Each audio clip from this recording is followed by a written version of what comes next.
Good morning. Good morning, and welcome to worship live streamed from the parish house of our first parish in Hingham, Old Ship Church. I'm Reverend Ken Reed Brown, sharing the service as we've been doing week after week these days with our music director, Christopher Nicholson Mann. It's good to be together once again, wherever you are, whoever you are. We've learned that people as far away as California, Florida, Michigan, and points in between, New Mexico, are tuning in, and it's good to be together wherever we are, near or far. A couple of usual reminders on our oldshipchurch.org website homepage. You will find ways to help these days: food pantries, shelters, health services for the underserved, and also a way to support Old Ship with your gift. Even though we can't literally pass the plate, you can still help out if you'd like. And thank you very much for that. One additional pair of reminders for this morning, in particular, right after the service, as we've done every week, you can zoom in to a coffee hour. This will be briefer than usual because at noon, and we hope you'll check in by 11:45, at noon we'll be having our First Parish in Hingham Old Ship Church annual meeting. The Zoom links and ways to register for annual meeting were sent in emails to the congregation this week. I hope we'll see many of you there. Thank you.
Can't do worse than to begin a morning with Chopin.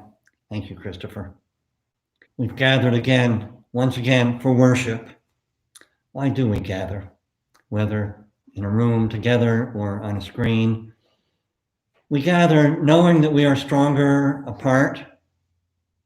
stronger together than apart and alone. We gather because we know here we can feel our kinship and connection with one another that will help us along the way. We gather because in such gathering we can experience our love for one another, and through that love universal, healing, encouraging, inspiring us along our way. I light our flaming chalice of our Unitarian Universalist faith in that same spirit with words from Albert Schweitzer. He wrote, "At times our own light goes out, and is rekindled by a spark from another person. Each of us has cause to think with gratitude, he wrote, of those who have lighted the flame within us. May we each think with gratitude of those who have rekindled or kindled the light within us. We're going to sing together, I expect, I hope. This is a song I first learned at summer camp around the campfire, but it's much more than a campfire song among children and their counselors. It's a prayer. The word is kumbaya, and it means, in one of the African languages, it means, come by here. Come by here, Lord.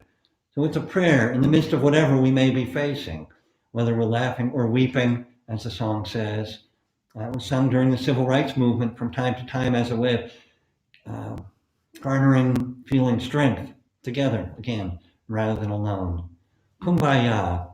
And I do hope you will sing along wherever you are. Kumbaya, my Lord, kumbaya. Kumbaya, my Lord, kumbaya. Kumbaya, my Lord, kumbaya. Oh Lord, kumbaya. Someone's laughing, Lord, kumbaya. Someone's laughing, Lord, kumbaya.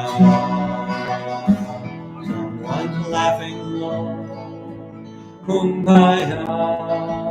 Oh Lord, kumbaya. Someone's weeping, Lord, kumbaya. Someone's weeping, Lord, kumbaya. Someone's weeping, Lord, kumbaya. Oh Lord, kumbaya. Someone's praying, Lord, kumbaya. Someone's praying, Lord, kumbaya. Someone's praying, Lord, kumbaya. Oh Lord, kumbaya. Whatever you're feeling, whatever this moment brings to you, kumbaya. Kumbaya, my Lord, kumbaya. Kumbaya, my Lord, kumbaya. Kumbaya, kumbaya. Oh Lord, kumbaya.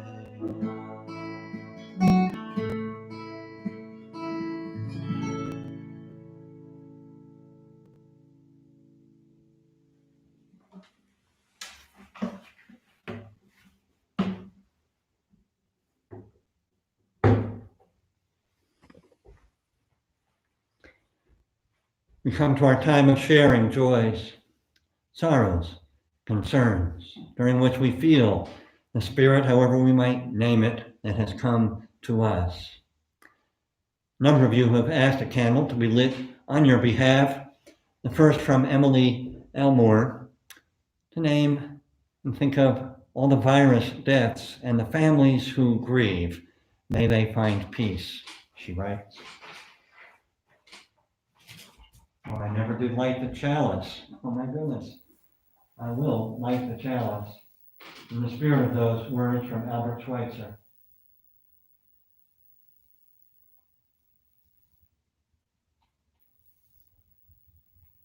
Here we are.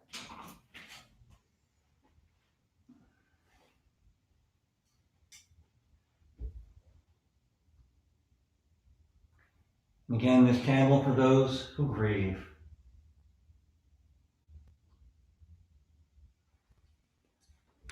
Diane Elliott. She writes, I would like to light a candle of thanks and gratitude to Diane Morrison, Carol Valentine, and baby James, to Pat Bianco and her grandchildren Lexi and Jake, and to John and Fan Leonard and their truck. She says, we've been practicing social distancing gardening around the parish house for the past month, and our work is starting to show. And if you drive by, you will surely see that. Diane says, anyone who would like to join in on this gardening can call her, Diane Elliott.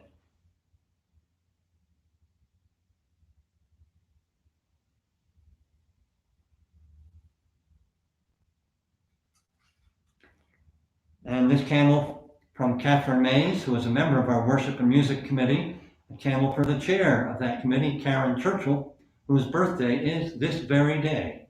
So we wish Karen a happy birthday, and we light this candle for you, Karen. Have a beautiful day. And I light these remaining candles for any joys, sorrows, or concerns deeply felt, though they have remained unspoken in words among us.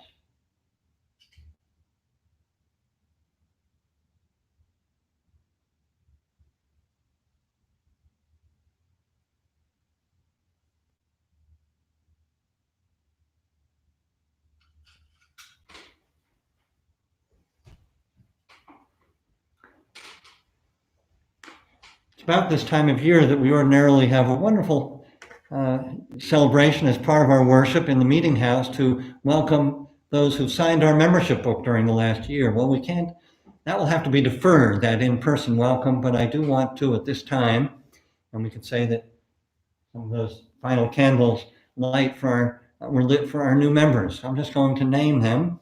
They are a blend of ages from our youth to some of our older members, and here are their names in alphabetical order.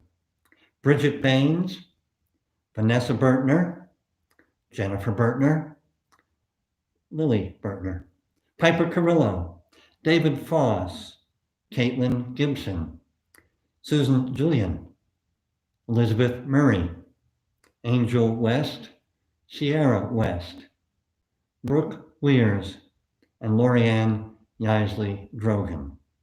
A warm welcome from all of us to all of you whom we've named. We look forward, of course, to being together and having yet more appropriate welcome and celebration of your becoming part of our congregation.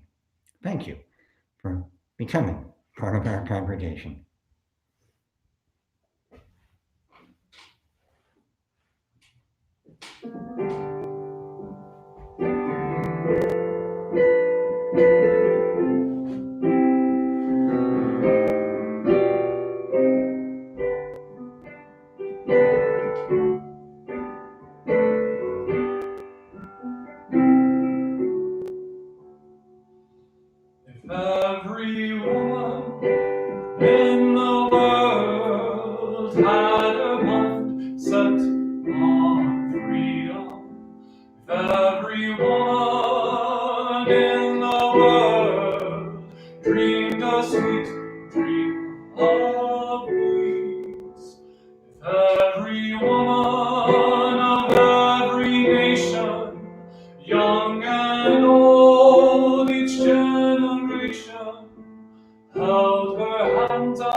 Shed a vision of freedom.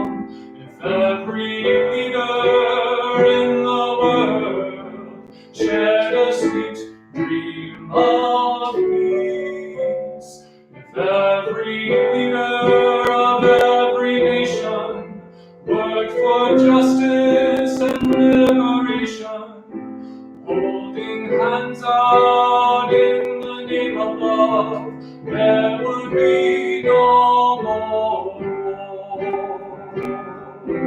If every person in the world shed a true course for freedom, if every person raised their children in a culture of peace, and all our sons and our daughters reached for friendship across the waters, refusing to be enemies, there would be no more war.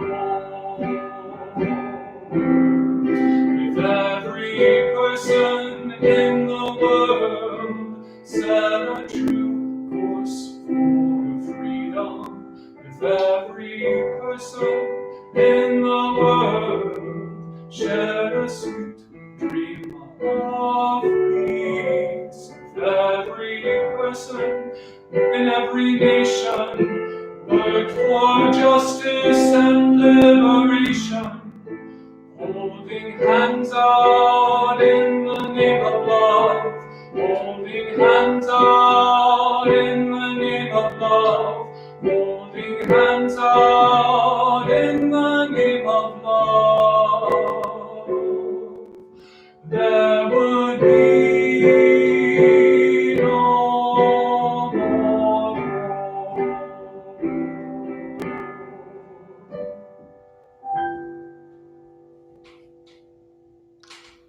Amen. Thank you, Christopher. So I know there's a story that goes with these sticks, but I, for the life of me, can't recall the story. But I remember the moral of the story, and that's what I'll share. You can make up your own stories about these sticks if you like. I picked these up in our yard just earlier this morning. Actually, they were all they weren't blossoming or blooming or leafing anymore, just dry sticks. So I've got this bundle of sticks tied together with a rubber band, and I've got this single stick. And here's the moral of the story. You probably already know what it is if you think about it. This stick, all alone, is easy to snap and break. In fact, I can do it again, just like that. Whereas these sticks, all in a bundle, I in fact would have to work very hard. I'm not even going to work any harder than this to break them, because the sticks are stronger together than apart. Of course, the moral of the story is, just as I said in my call to worship, we too are stronger together. We can move through difficult times more easily together. We can confront challenges that we face, whether climate change or racism, more effectively together than we can apart. Let's stick together. Here ends this morning's story, or at least the moral of the story. May we share a time of meditation and prayer, and then some silence. Pausing, slowing down, whatever this day has already brought to us, whatever this week has brought to us, slowing down, becoming present to this moment. With each breath, more present to this moment, to where we are, to who we are in this moment.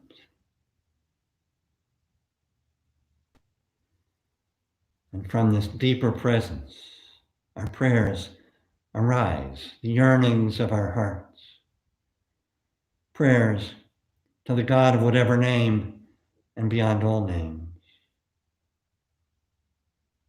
Continued prayers of gratitude each week, each day, for the helpers and the healers and the courageous justice seekers in our land, in our world. Prayers that the rising for justice in our hearts and on the streets that has begun will continue and will make real and lasting change. So prayers that our heart's yearning for justice becomes the work of our hands. And prayers holding each individual in our community of faith, and our friends and dear ones, in the midst of whatever personal sorrow or challenges each may be facing. May we pause in silent communion wherever we are, whoever we are, whatever this day has brought to us.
I have two readings this morning, not from what we usually call sacred sources or scripture, but from two Unitarian Universalist ministers. The first from Olympia Brown, who lived from 1835 to 1926. She was Universalist, and she was the first woman to be ordained by the Universalists, one of the first in any denomination. She served actually for a time in our neighboring town of Weymouth. This from Olympia Brown. Stand by this faith. Work for it and sacrifice for it. There's nothing in all the world so important as to be loyal to this faith which has placed before us the loftiest of ideals, which has comforted us in sorrow, strengthened us for noble duty, and made the world more beautiful. Do not demand immediate results, but rejoice that we are worthy to be entrusted with this great message, that you are strong enough to work for a great true principle without counting the cost. Go on finding ever new applications of these truths and new enjoyments for their contemplation, always trusting in the one God which ever lives and loves. Here ends the first reading from Olympia Brown. Second reading is from a contemporary source, one of my contemporaries in ministry, actually, Reverend Mark Morrison Reed, an African-American Unitarian Universalist minister. He wrote some years ago an important volume, Black Pioneers in a White Denomination. Both these readings actually appear in our hymn book, and this begins with these words. The central task of the religious community is to unveil the bonds that bind each to all. There is a connectedness, a relationship discovered amid the particulars of our own lives and the lives of others. Once felt, it inspires us to act for justice. He went on, it is the church that assures us that we are not struggling for justice on our own, but as members of a larger community.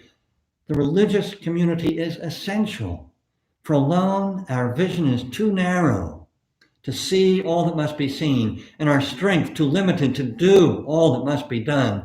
Together, he concluded, our vision widens and our strength is renewed. Here ends the reading from Mark Morrison Reed.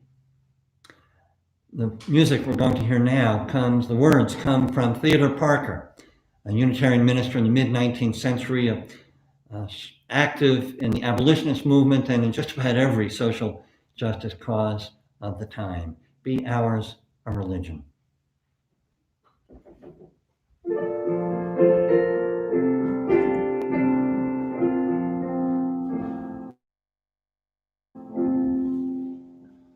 Be ours a religion which like sunshine goes everywhere, its temple all saints, its shrine the good heart, its creed all truth, its ritual works of love. Be ours a religion, be ours a religion of love.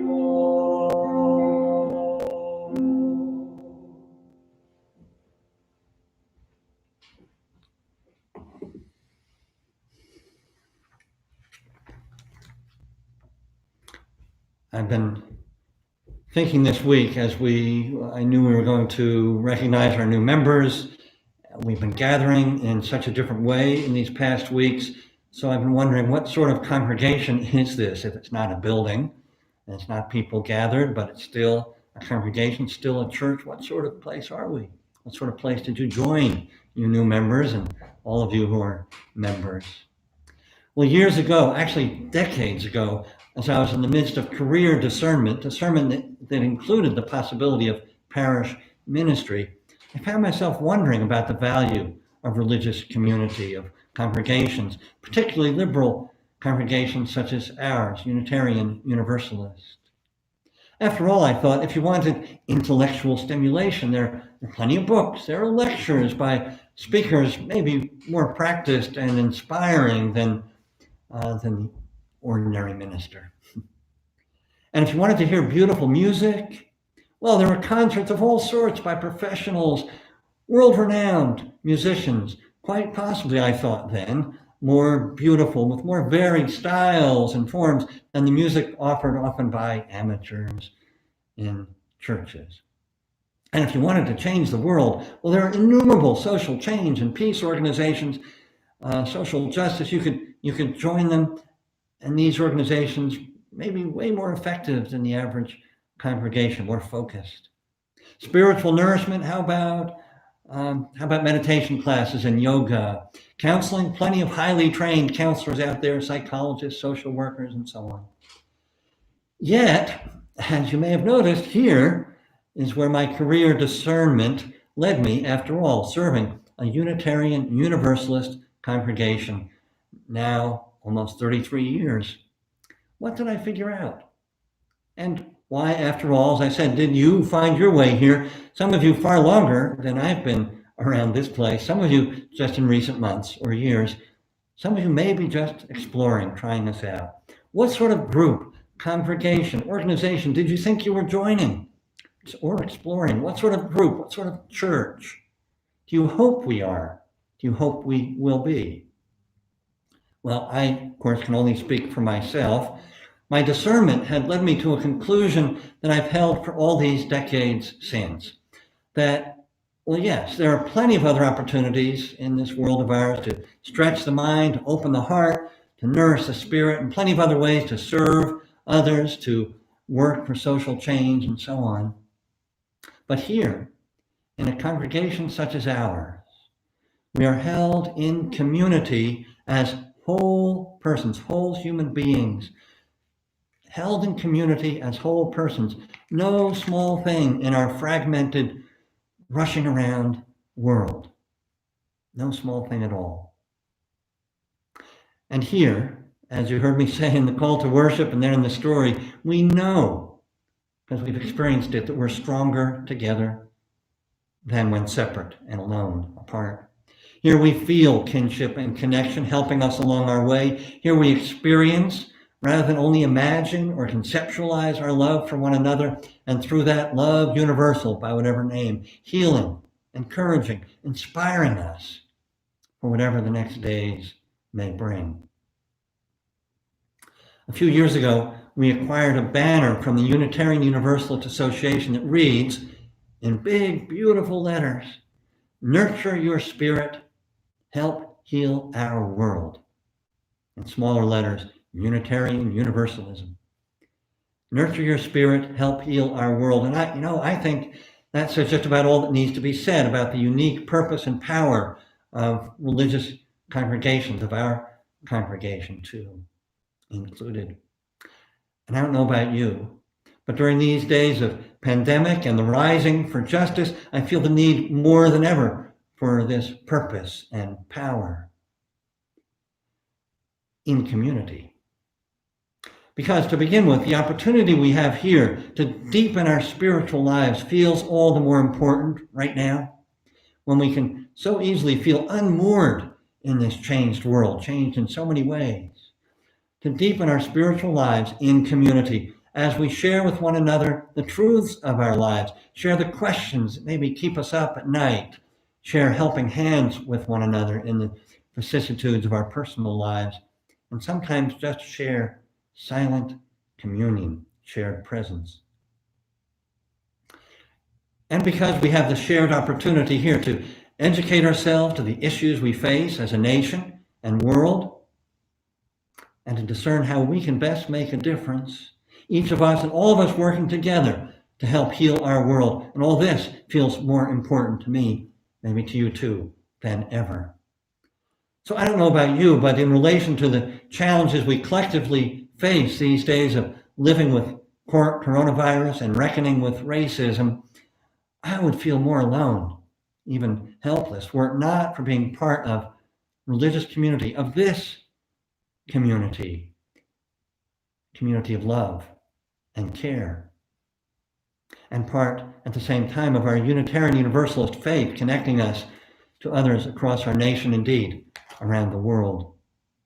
So what sort of congregation did you think you were joining or trying out? Well, I think it's the sort of congregation in which people feel so at home that they can speak the truths of their lives honestly, forthrightly, openly, in conversations about things that matter, whether in a class or in coffee hour or on a Zoom screen, as we seek, each of us and all of us, to grow our souls. It's the sort of congregation in which we educate and learn from our youth and our children. It's the sort of congregation that in the 1960s and 70s got together and marched for peace during the Vietnam War, and were members, supported farm workers through boycotts. It's the sort of conversation that flew a rainbow flag out front when it might have been the only one in Hingham, and it was on the front lines of work. We can be so proud of this, for equal marriage in Massachusetts, and it supported, without blinking an eye, your minister in officiating at same-sex weddings, unions, even before it was legal. And the sort of congregation that knows, I surely hope, knows that we need to come to terms with our own history, not just our nation's history, our congregation's history, to come to terms with our stumbles and worse, as we struggle to find ways forward to do our part for racial justice and all forms of justice. More personally, it's a sort of congregation, and this is just one sort of example of this sort, the kind of congregation that fills the meeting house when a beloved elder dies, and that reaches out and holds hands and hearts, arms when we can, the hands and arms, to hold the bereaved.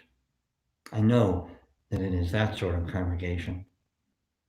So whether we are worshiping and meeting and sharing on screens, or eventually again in our meeting house or parish house, I hope we are indeed a congregation that, however imperfectly and haltingly, however much we might stumble and fall, nurtures the spirit and brings us together to help heal our world as we welcome each and every soul to our community of love, of compassion, and care.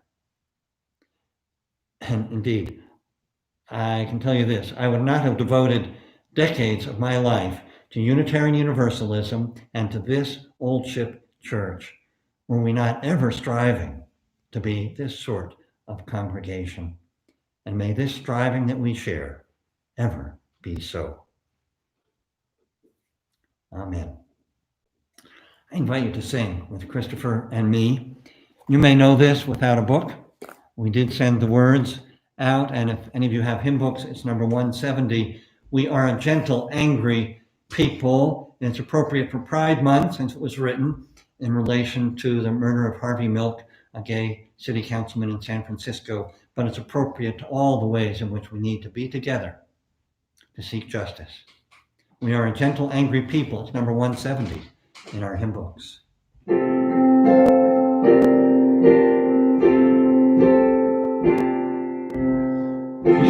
are a gentle, angry people, and we are singing for our lives.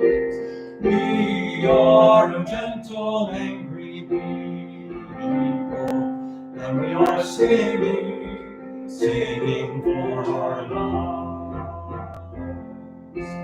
We are a justice-seeking people, and we are singing for our lives.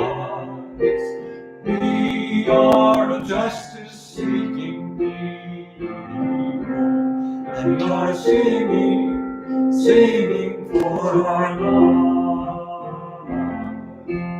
We are young and old together, and we are singing for our lives.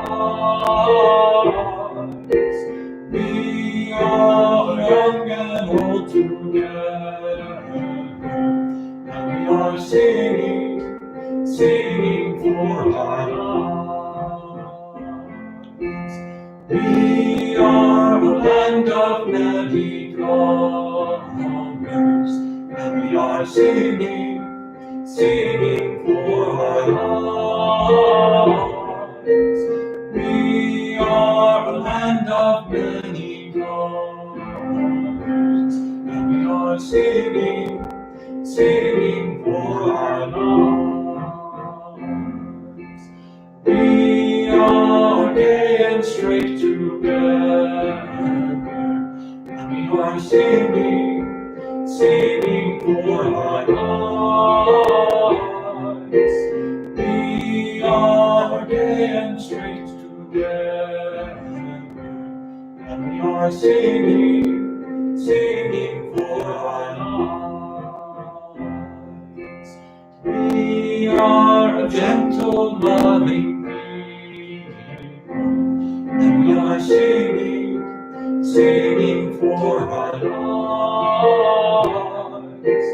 We are a gentle, loving people, and we are singing for our lives.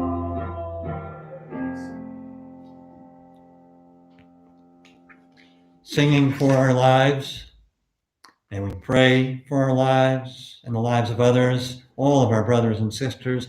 May we work for justice for all lives, for Black and brown lives in this era and this time, most especially. May we sing, may we pray, may we work for our lives. Be well, be safe, take care of yourself, take care of one another, take care as best we can of everyone. May it always be so. Blessed be. Amen.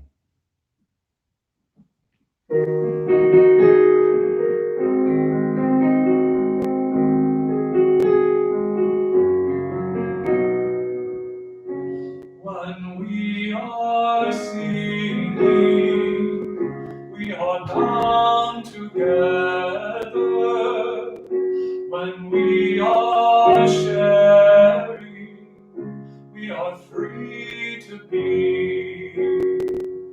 Both in our singing and in our sharing, we are bringing change, we are making peace. Through times of trouble, through times of pain, we offer healing like a gentle rain. Both in our healing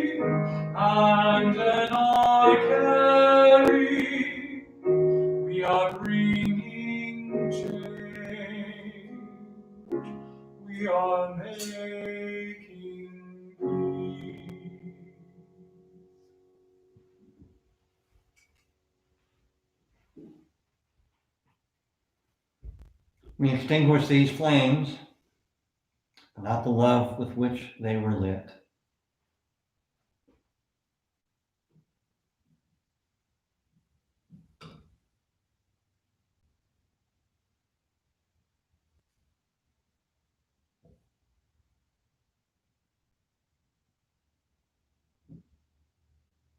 We carry that love with us wherever we go. May we share that love wherever we go.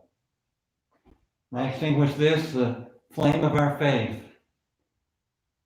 I cannot extinguish our faith. Faith in justice, faith in freedom, faith that we can achieve true equality and freedom for all. May the prayers of our hearts indeed become the work of our hands. Go in peace, friends.